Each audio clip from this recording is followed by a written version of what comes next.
diagnose or treat any mental health or illness condition. Please consult your physician, psychiatrist, or psychotherapist for personal matters.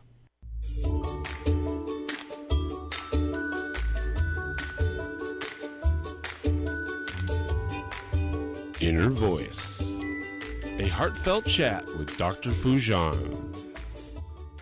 Hello, everyone. Happy New Year. Welcome to the Inner Voice Show. I'm Dr. Foujan Zeine, a psychotherapist, author, and the originator of the Awareness Integration Theory. And hello to Sean, our director at their studio.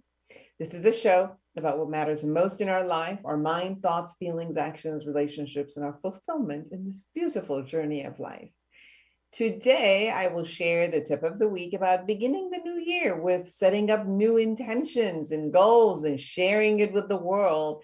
And then I have an abundance today of speakers and guests. I'm excited to share with you that I chat with Nadrich. She's the pioneering mindfulness expert, international keynote speaker and coach, and the founder of the president of the Institute for Transformational Thinking.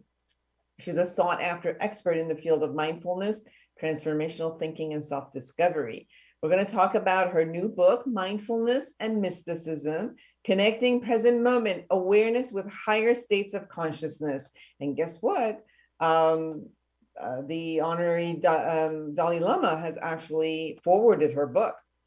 Then I'm excited to talk to Arjang Zendehdel. He is bringing his new show right here at this station. Tune in. The show is called A Time of Insight. It's going to be on Thursdays, 3 p.m. Pacific Standard Time, and as your time of discovery and gain practical insights to achieve your potential and get educated and empowered and entertained all at once.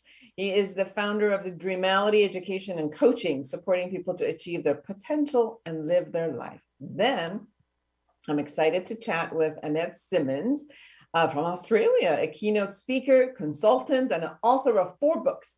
Today, we will be talking about her latest book, Drinking from a Different Well, How Women's Stories Change What Power Means in Action. We're going to talk about what power is, about women and men, and exciting conversation. Subscribe to my YouTube channel and podcast. Connect with me through any of the social media that you like. I love to hear from you. But first, here's a tip of the week.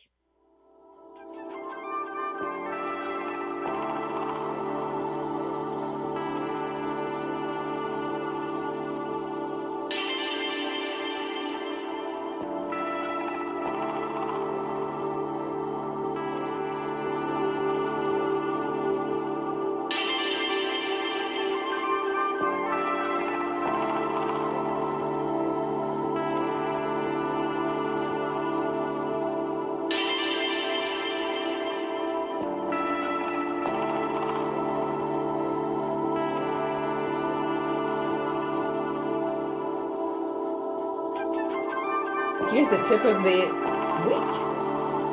Let's say tip of the year, actually. Happy 2022. This time of the year brings a space for promises to be fulfilled, space of great probabilities and potentialities. It's time to create intentions and manifest them. It's important to become aware of your thoughts, feelings, and beliefs that could hold you back from what you can envision for yourself. Some people are afraid of envisioning big outcomes due to thinking negative thoughts such as, I don't deserve it, it will never happen, I will fail, and it would be very embarrassing. Others would laugh at me. I don't know how to even get there. Some people only look at all the things that they don't want to happen, but don't focus on what they want to create. Now, imagine you have all the resources and all the skills in the world with no limitations. What would you envision having? Allow your imaginations to soar and bathe in the beauty of the vision. Feel deserving of it. The notion of you deserving to have what you envision is different than realistically making it possible by the end of 2022. With the skills and resources that you have at this time. But first, we start with you knowing that if you imagine it, You deserve it. If you imagine that, you deserve it. Now imagine, who do you need to be to manifest your vision?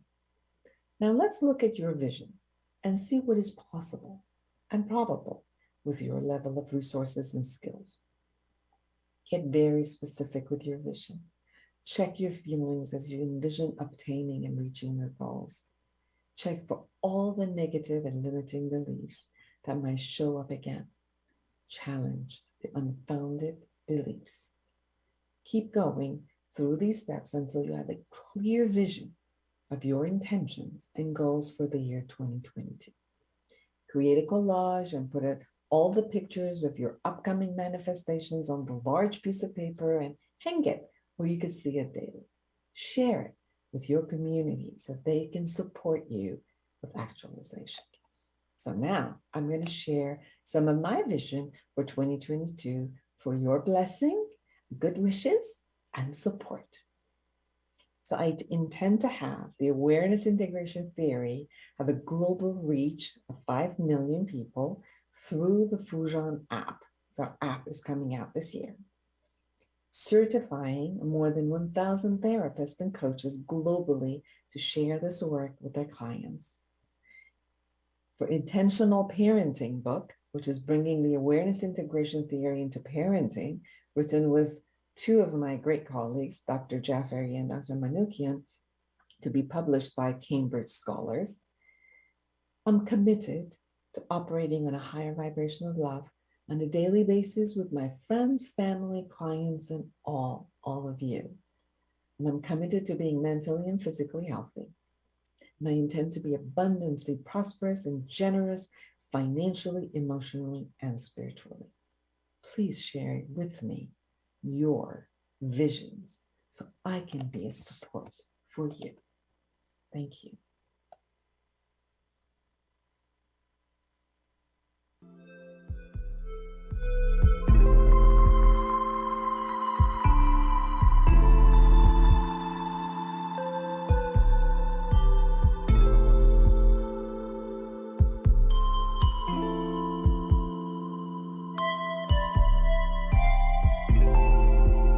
Welcome back, everyone. I'm Dr. Fuzhan Zeine, and I'm so excited to have Nadrich with me again. She was on my show for her last book, and she is here again. She is a pioneering mindfulness expert, international keynote speaker and coach, and the founder and the president of the Institute for Transformational Thinking, a sought-after expert in the fields of mindfulness, transformational thinking, and self-discovery.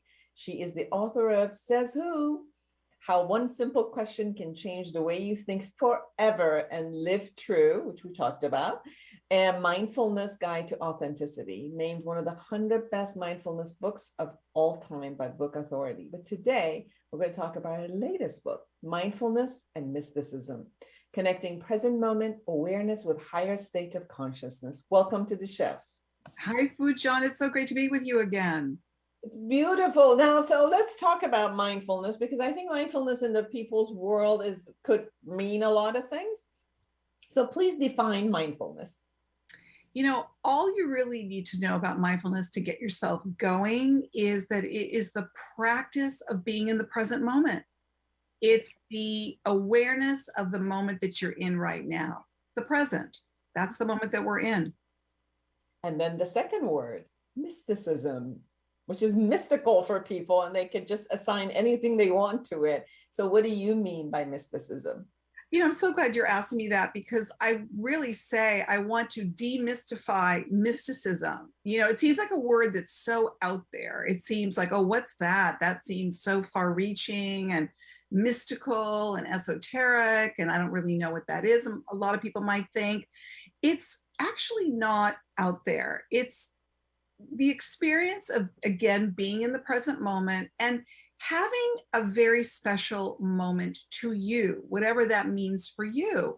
You know, when I ask people, I say, think back to a moment that you had, a time, an experience that felt very special for you, very sacred. It could even be very spiritual or religious or holy.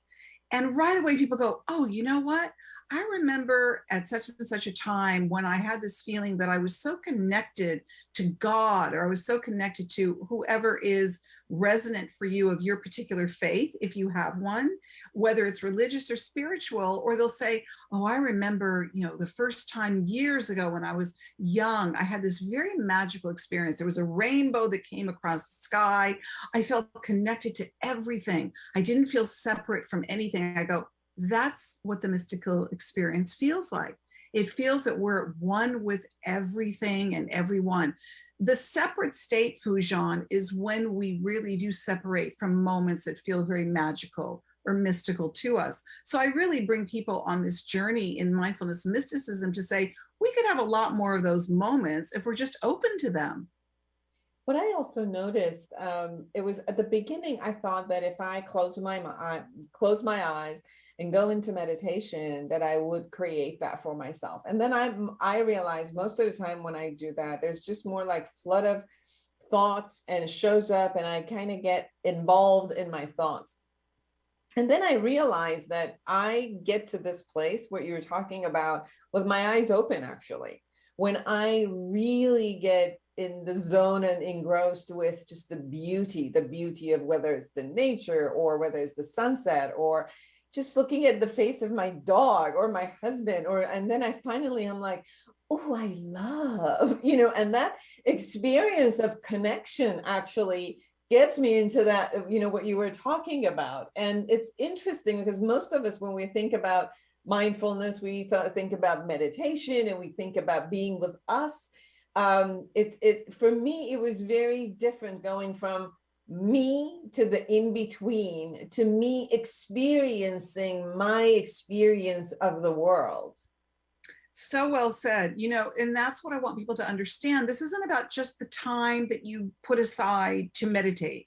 This isn't just what you experience on a meditation pillow or a yoga mat. Okay, I'm going to sit here. I'm going to quiet my mind. I'm going to feel really connected. First of all, you can't force yourself to feel any of those things. And the beauty of mindfulness, it is the informal practice of meditation, which means all the things that you just mentioned. What's your connection to another person, looking into each other's eyes? How do you feel connected to them? Whether you're engaging even with an animal, talking to a friend, watching a sunrise, watching a sunset, taking a walk on the beach. That's mindfulness in walking. There's so many things we can do. Drinking a cup of tea and being very present and really tasting your tea and feeling the warmth of it on your lips. There's so many beautiful moments that we don't really appreciate because we're not really acknowledging them as grateful to be alive in this moment, but to understand that those are the special moments that I'm talking about. That really constitutes the mystical experience. It's really feeling connected, it's feeling present, and we have so many of those moments to enjoy. We don't want to waste them. Absolutely. And you talk also about consciousness and divine consciousness. Can you share a bit about the two and what is the difference between consciousness and divine consciousness? Well, consciousness is just the awareness. It's the existence and the awareness of I'm alive, I'm in this moment, I have a thinking mind, I'm a conscious human being. Divine consciousness is, again, using mindfulness with the awareness that there is something more wonderful and numinous, and you can use whatever adjectives you want, but it's the awareness that there is something beyond just being in this day-to-day existence. And in all of our doing, we stop and say, oh, there's the divine. There is whatever you want to call it. And I bring that up a lot in the book. What's divine for you, Fujian, might be something that's described religiously, or maybe you have a spiritual definition for it, or it's just your own unique relationship to something that feels special, that feels spiritual, that could feel religious, that could feel holy or sacred. And another thing I want to mention is that this doesn't have to only be experienced when we go into places of worship. We often think like, oh, if we go into temples, churches, and mosques, that's where we're really going to feel connected to God or whoever that supreme being is for us. No, we can experience spiritual, divine experiences everywhere and anywhere. you don't want to just feel that you're doing this only certain times of the day, certain times of the year, during whether it's the high holy days. You can have these experiences at any given moment if you're open to them. That's really the thrust of the book. And one of the complaints or the questions that I consistently hear, and I've gone through that at one point, which is this real, or is it just a figment of my imagination? And my answer, even to myself, has finally been, who cares? The point is, if it's working for me, if the way that I am imagining this, it's working for me, and that's all that it needs to be. And, if there is a connection beyond, my own ego that I capture into, hello, great. But even if it's just my ego coming up with positive sense of connectivity, that's okay with me too. So true. And, the word that you used really is what it's about, connectivity. And that's what I want people to discover for themselves. What is it that connects me to myself? What is it that connects me to others? What is it that connects me to my environment? What is it that connects me to the world, to the universe? Those are personal to us. And if we don't even ask ourselves those questions, then we're not going to even discover what those special feelings are that we can have. And you're right. If it works for you, so be it. How great is that? Exactly. Do you know?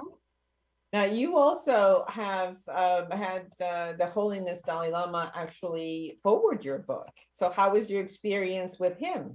Well, that was really a gift, and I am in total gratitude for that. I had met His Holiness the Dalai Lama many, many, many years ago. I had the good fortune of listening to him come when he came here to LA, to hear him speak and watch the monks, do those beautiful mandalas, the sand mandalas. So I had met him. I never would have foreseen that many, many years later, I would write a book and he would do the forward for it. I was just hoping for a sentence or two, a testimonial, and he ended up gracing me with a forward. I feel really blessed. It was quite the gift. And, talk about being in gratitude. When we're in the moment and we appreciate the gifts that we have, we really are in gratitude. So that's the best way I could describe it. It made me feel very grateful. Beautiful. One of the chapters that you have is transcending the ordinary.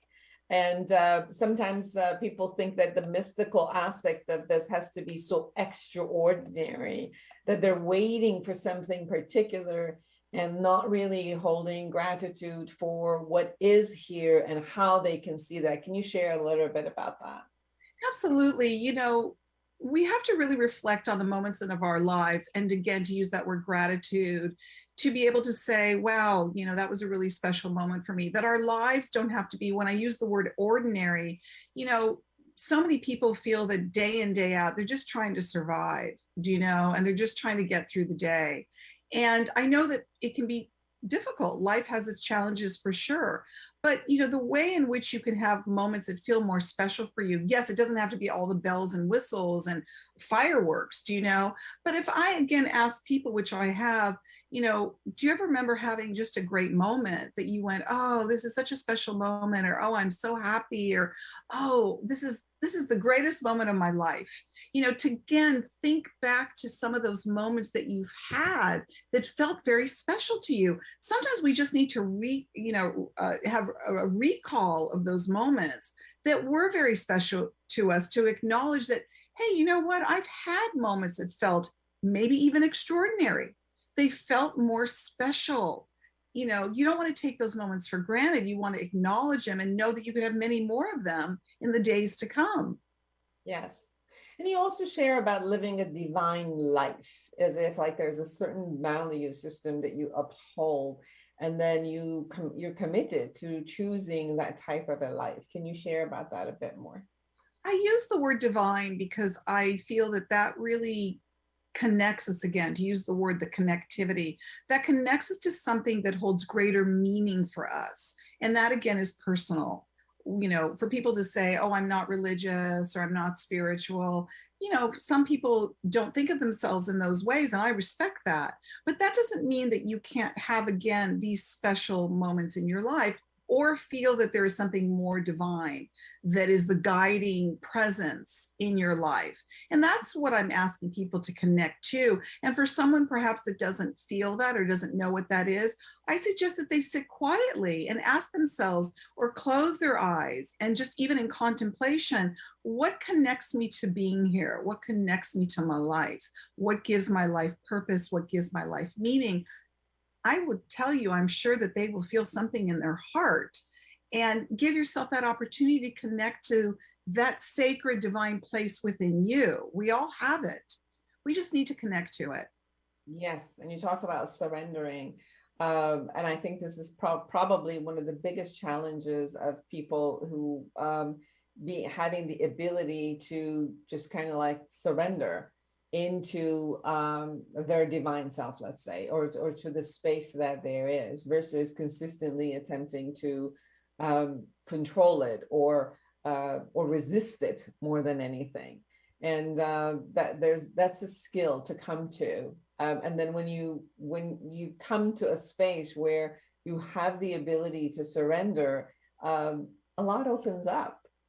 So true. That is such an important point, because, when we have that much control in our lives, or we have that much resistance, we're not opening up ourselves to these types of experiences that we're talking about today, and that sometimes that's out of fear. Sometimes people fear the unknown, but when we just allow for those moments to happen and not fear them, we can be so pleasantly surprised by what they have to give us or gift us with, And really what I recommend is just to stay open.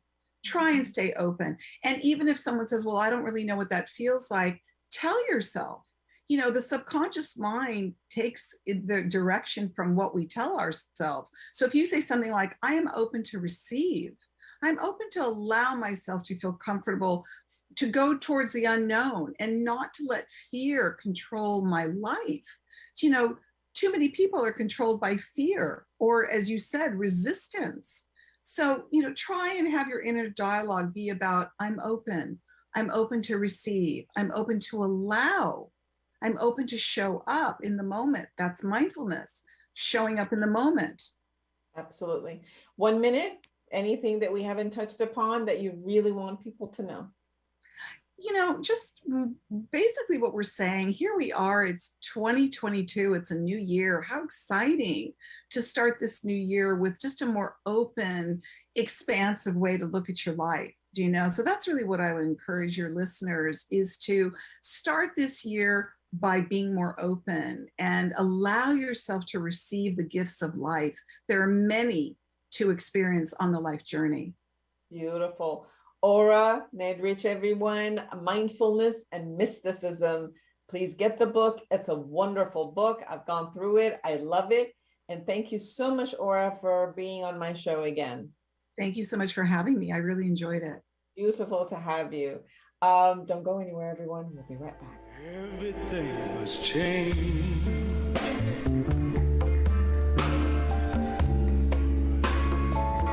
Nothing stays the same.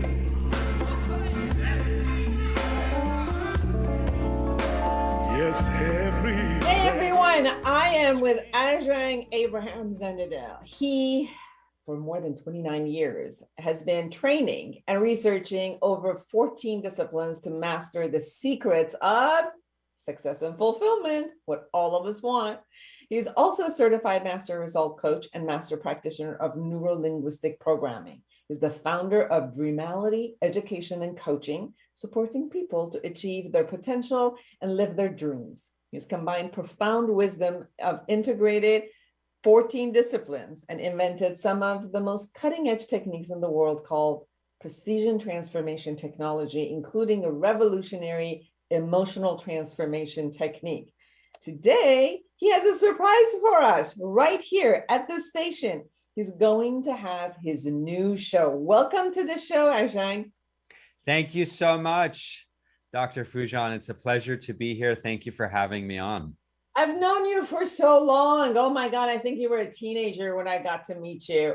And I've watched you grow. You have been, well, of course, we talked about you being a coach, but you've also been a radio host for 10 years in different radio stations. And for a while, you kind of like went back and said, all right, I'll be quiet and just focus on my dreamality. And now you're back. You're back. So you're going to have the show, A Time of Insight, right here at KMET. So share about what got you to want to have a radio show again?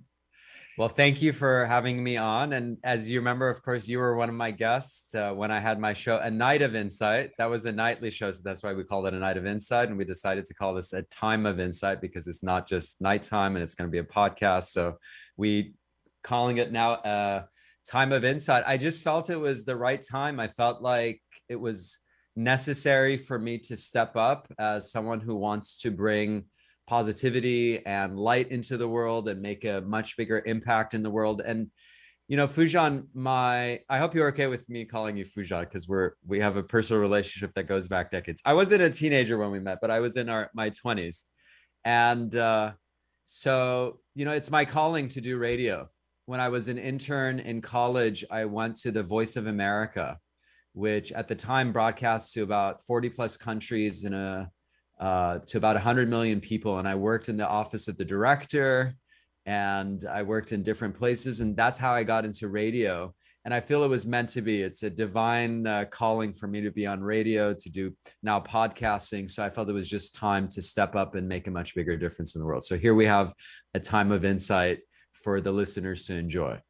Beautiful. So the show is going to be on Thursdays at 3 p.m. Pacific Standard Time. And you have a new way of bringing content to this show. So I know you have about 3 different types of segments that you're going to share. You're going to have guests, which, hey, everyone, I'm going to be his guest. So be listening this Thursday. You're going to be having guests. And then you're going to have your words of wisdom and, you know, your key, you know, the 14 wisdom type of wisdom you've learned from the world, the type of technology you've created, but you're also going to bring people on the show. So it's going to be a call-in show where you're going to be doing coaching with people. And then the very fun part of it is also you're going to have people who are going to be talking about really important issues and maybe even controversial issues from different angles. So it's going to be a rich, rich show.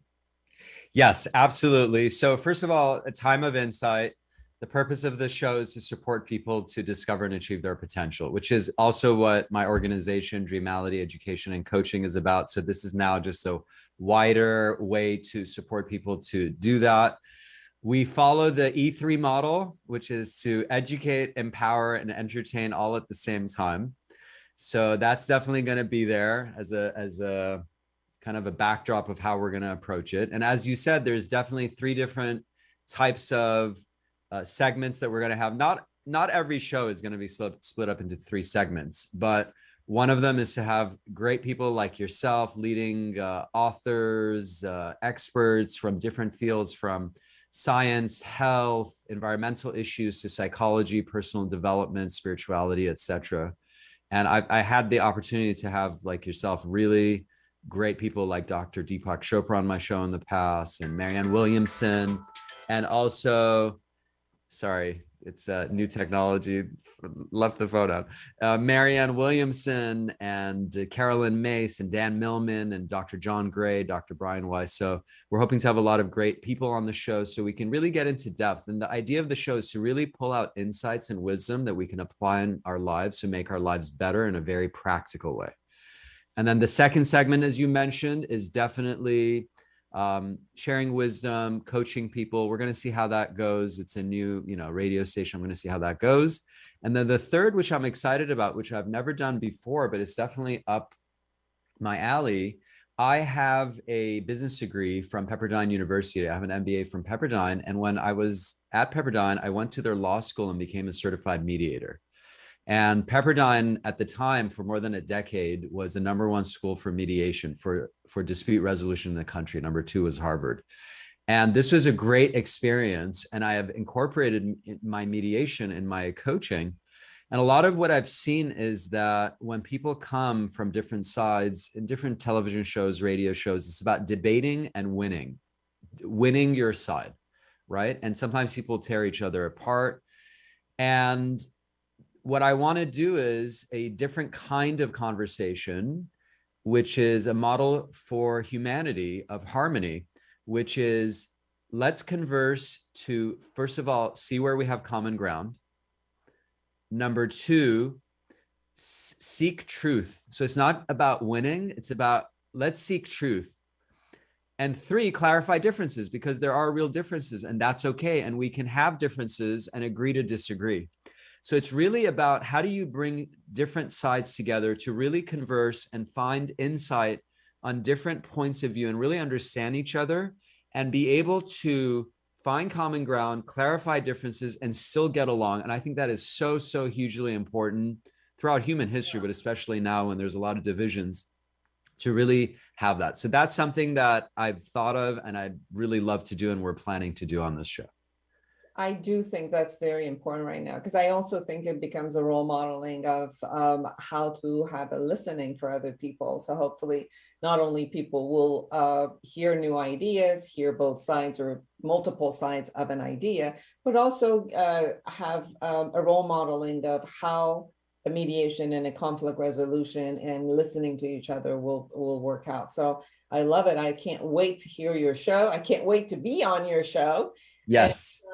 And if by the way, I want to say I'm not planning to resolve big conflicts, about whatever we're going to talk about. It's abortion or whatever issues on the show, but it's really a model of how do we discuss things in a way that's effective instead of destructive, just to be clear. Well, I'll just put up, a different layer of expectation on you. Don't worry about it. Okay, fair enough. I love resolution. So part of the conversation is not only that we learn from it, but I think that even if it doesn't appear that both people have come to an agreement with something, but I think that if the conversation is expansive, we all learn from it and we come to some resolution internally. So I think that I really love your vision and what you're going to be doing. You're also going to attempt to do some sort of coaching, because you've done that before in radio shows. You've done coaching on live as you do. And how would you like people to show up for you and with you? And do they call into the show or do they call you first, or how does that work? We are going to figure that out because this is a new station. So we're going to figure it out. When I was on the last station, AM radio in Los Angeles, they would just call in with their challenges and I would coach them on the spot. So it could be a combination. We're going to figure that out, whether they call in or they, send in an email or however they're going to do it. We'll figure it out how we're going to do it. Beautiful. Yeah. Any last words of wisdom that you want to share with people? Yeah. So, I always like to leave some value wherever I go as a guest on a show. So what I thought we could share is the following. As well as I do, that our thoughts have a huge impact on our emotions. Our thoughts create our emotions, right? From cognitive behavior therapy, etc. And those thoughts are our interpretations and how we view the world. And there are major ways of interpreting the world. And one of the things that I teach my seminars on in Dreamality is really looking at major thought patterns that we have and clarifying and distinguishing the differences so people can be aware to release and avoid in a peaceful way ineffective ways of thinking and do effective types of thinking. And one that I thought would be nice to share in a shortened time period is the following. Of course, we've heard of the saying, is the glass half full or half empty, right? Of course, it's very commonly known. Usually the possibilities are only two. So today I want to share three possibilities actually. Is the glass half full or half empty? So by the way, let me know whenever we need to wrap up, just so I can wrap it up too. So the first one is the glass is half empty, which is pessimism, right? We see what's not there. So what we got to realize though is every way that people perceive the world, especially if it's done a lot, there's a benefit to it. So the question is, what is the benefit of pessimism? Why do people take on a pessimistic perspective?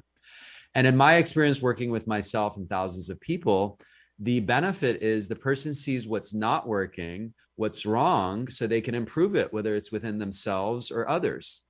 The problem with pessimism is that there's an over focus on the problem and people are problem oriented. In other words, they become fixated on what's wrong, what's missing, what's not working, which can lead to paralysis, sadness, depression, so on and so forth. Negative way of thinking, which can be destructive. The funny thing is, people who have a pessimistic perspective, and I'm very clear, by the way, I don't call people pessimists because it implies it's who they are. It's not who they are, it's how they're perceiving the world. So people with a pessimistic perspective don't think usually they're pessimistic, they think they are realistic. Oh, this is just the way the world is, and it sucks, and it's right. So that's the first way of perceiving the world. The second way, which is the glass is half full, actually I call naive optimism. So naive optimism is seeing only the good. So the benefit of naive optimism or optimism in general is that you see what's good, you see what is there, you see the positivity, you become grateful, which is so important, right? The downside of what I call naive optimism, which is only seeing the good, is number one, we don't see the bad or the evil in others. Everyone has a dark side, and therefore we can get taken advantage of. We get disappointed. We put people on pedestals, right? I've done this. We've all done this. We put someone on a pedestal, and invariably, whether it's our mates or teacher, they have flaws. They make mistakes. So then we get so disappointed because they're not that ideal image or idea that we thought they are. And it could be for politicians or anyone else. So we can get taken advantage of, we get disappointed, and also within ourselves, and this can be especially destructive, and I'm sure you've seen this. I've had people come to our introductory seminars. It doesn't happen often, but sometimes it happens. And they say, oh, I'm perfect. There's nothing I need to work on. There's nothing I need to improve. And for me, that's basically the inability to see their own dark side or areas where they can improve. Because as long as we breathe, right, there is room for growth, right? We can all take a nice deep breath. As long as we breathe, there's room for growth. So the problem with naive optimism is the person doesn't see their own dark side or areas where they could improve. And even when we're doing good, there's higher levels of good. We can do extraordinary. 1 minute. Share with us the third one. And finally, the third way to look at life, which I recommend, is realistic optimism. So realistic optimism is the best of both. It has an orientation towards optimism. So you see the good, you're grateful, you're appreciative. You always know there's good, right? There's a concept that teach there's always good. It's either revealed good or hidden good. You obviously see it as good, or even challenges in our lives can be a hidden good, where there's something negative, but it's for our growth, or there's a higher purpose that is happening. So you always know there's good at all times. And you also see the negative, but from a realistic, optimistic point of view, which is not problem-oriented, but solution-oriented. So you see what's missing, you see the darkness in others, in yourself, you see what's not working, but your focus is on resolving it, not being stuck in the problem. And really the greatest leaders, if you look at Franklin D. Roosevelt, Martin Luther King, Winston Churchill, etc., were realistic optimists. And that is the effective way to learn to learn and to be in our lives. Beautiful. Arjang, Abraham, Zendehdel, everyone. Thursdays, 3 p.m. Pacific Standard Time. Listen, tune into A Time of Insight at KMET 1490 AM. It was a joy to have you, Arjang, and see you on Thursday. It was a joy to be here, and I look forward to having you on the show on Thursday. Thank you, Fujan. We'll be right back, everyone.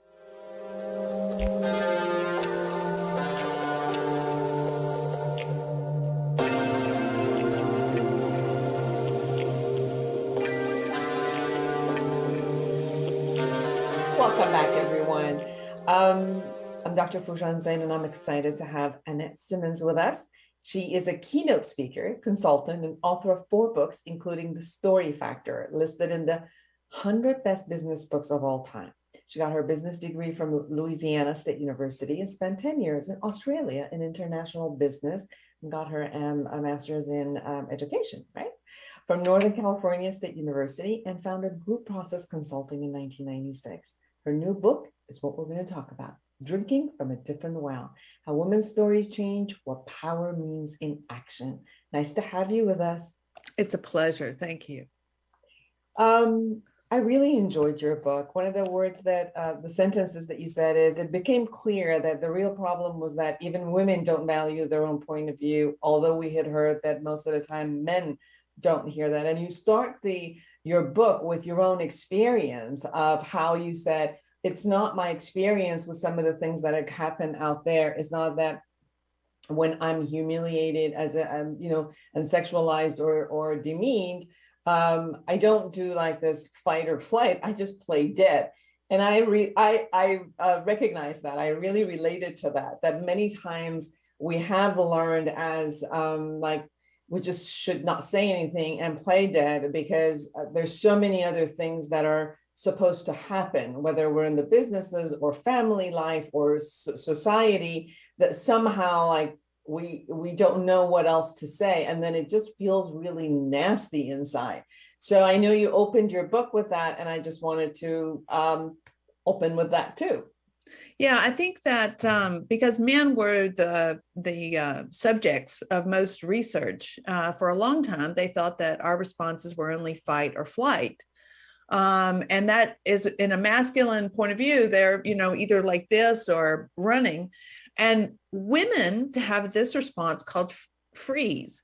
About 20 years ago, somebody called it the tend and befriend response.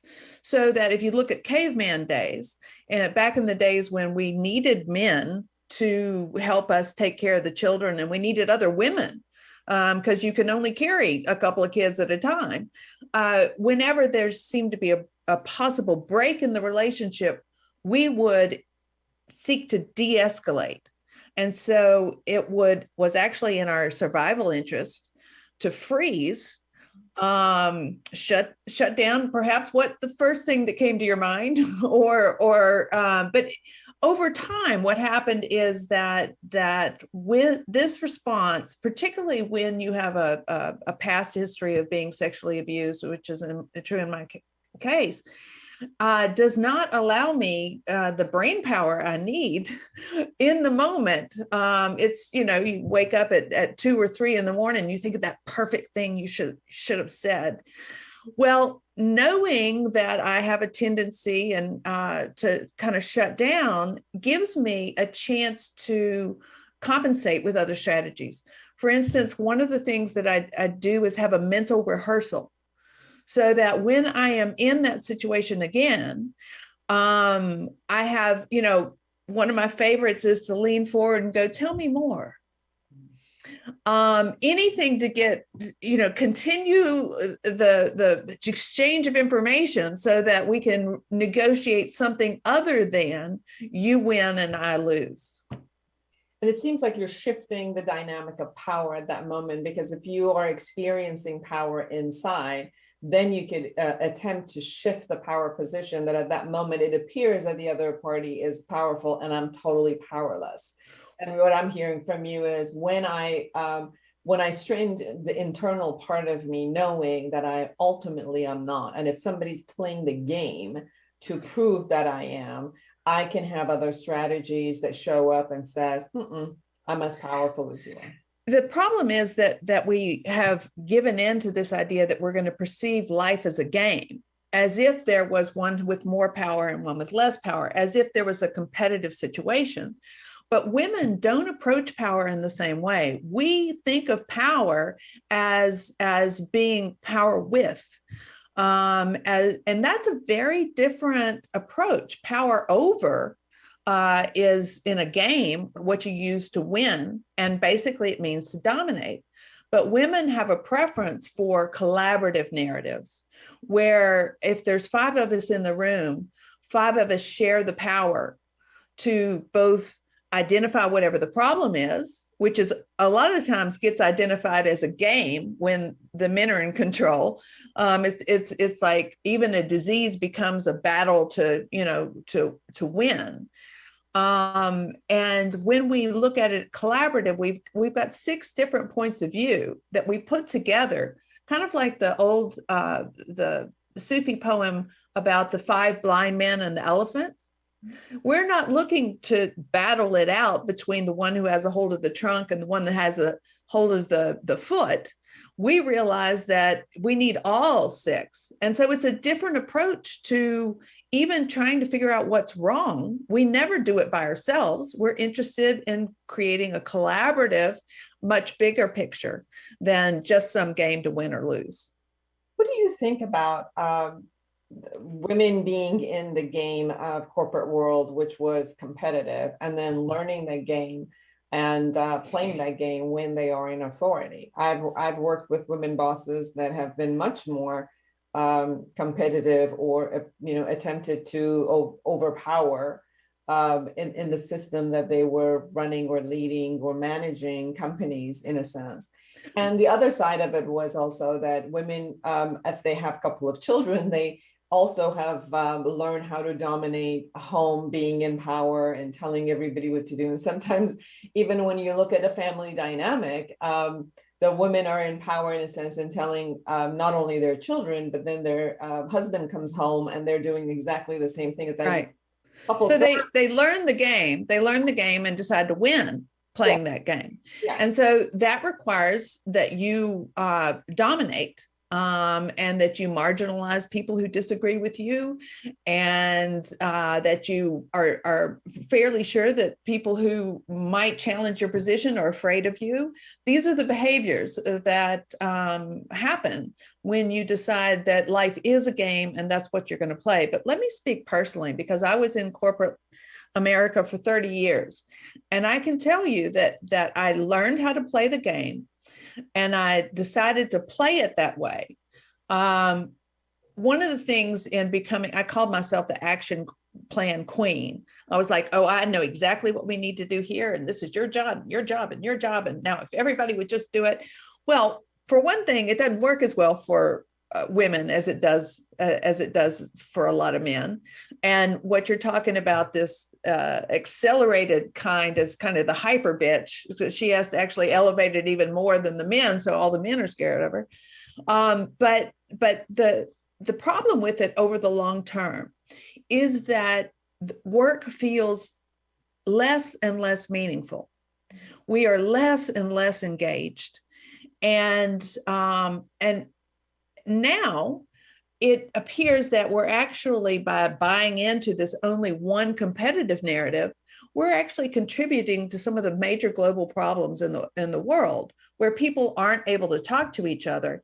You've got the left and you've got the right, and God forbid anybody take down from the tower and decide to go towards the middle and talk to each other.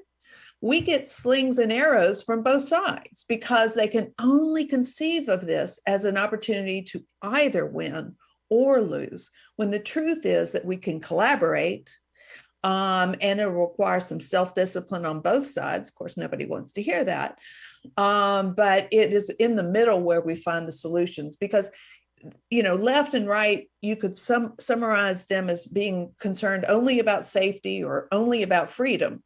That's an irresolvable paradox. Safety and freedom, they just go like that. If you're going to balance one, you end up losing a little bit of. So it's about dialing in to that place. And right now, we don't have the freedom to say the things that are more collaborative around competitive players, because they act like we're willing to lose if we're willing to listen. Right. So you talk about in your book about changing narratives, and you say that I don't even know that I had a narrative until I was in the space of another narrative, having to live in that. So if I can get very dogmatic and righteous about my narrative, as if my narrative is the only truth that is. And that's what happened to me when I went to Australia, because I had been brought up American, Southern, And my daddy taught me that I needed to work hard and be the best at everything. And so that's what I went to Australia with. Well, they have a more collaborative narrative there. As a matter of fact, you can tell by the metaphors, because one of the metaphors in Australia is the tall poppy syndrome. Have you heard that? No. Well, if you raise above the rest, Oh, right. In Japan, it's the protruding nail invites the hammer. And so that's what happened to me, is that I came over with my work ethic narrative. And thank goodness Australians have a wonderful sense of humor, because they practical joked me out of it. They thought it was hilarious. But it never occurred to me that leisure and work were like equally, valuable. And thank God I went over there, because now that I learned this alternative narrative, it's a lot better in terms of self-care, I can tell you, than the one I arrived there with. beautiful.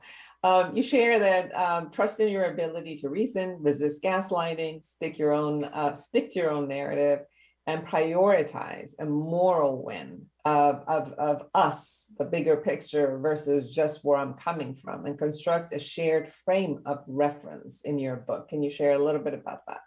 Yeah, I think that there's so many problems right now that could be solved if we had more collaborative narratives. And women, when we talk about listening and being vulnerable, instead of interpreting that as acting like a loser or being too emotional, I think we need to be proud of the fact that that's the way we approach problems. And when we give ourselves credit for the narrative of coming together, then we begin to choose our behaviors based on what feels right for us.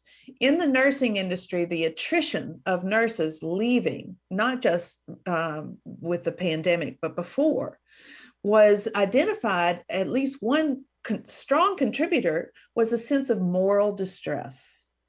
And being in a system that is so tightly wound and so quantified that you can't afford to give kindness because it's calculated as inefficiency. You can't take the time to be with someone. And when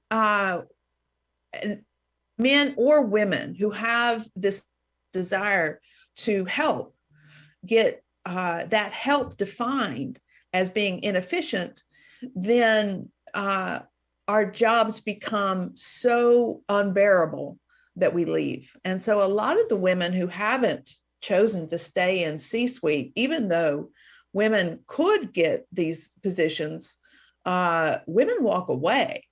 And a lot of it is because they consider the work to be soulless. Yes. And the competitive edge, as you have also shared in there, is it has adrenaline shooting up a bit, but when it's handled too long, it's not in the nature of women to hold that space. It just seems like it's not that women and men have different competencies. It's that we love different things. And so if work is designed only to reward people with the things that men love, then they're going to be having a better time.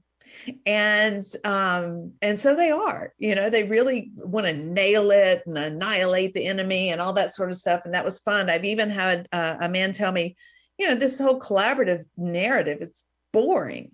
Like maybe to you, but not to me, because getting together and the energy of collaborating on ideas and even the deep and meaningful discourse where you start to think, okay, maybe I had some of this wrong too. We eat that up. This is we like to, that's why we talk more, because we think there's more to talk about. One more minute. Is there anything that we haven't shared and you really want people to know?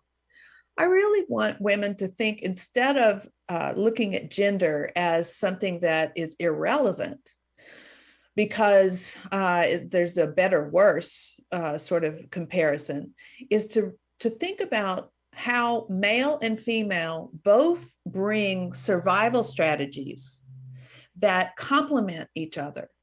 And that while quantitative technology has given this competitive narrative something that's easier to put into technology, that with these collaborative narratives that are born of sharing power and talking are absolutely imperative for solving global world problems. And so women, do what you do well and be proud of the intuition that you have. And don't let anybody tell you you don't know what you're talking about. I love it.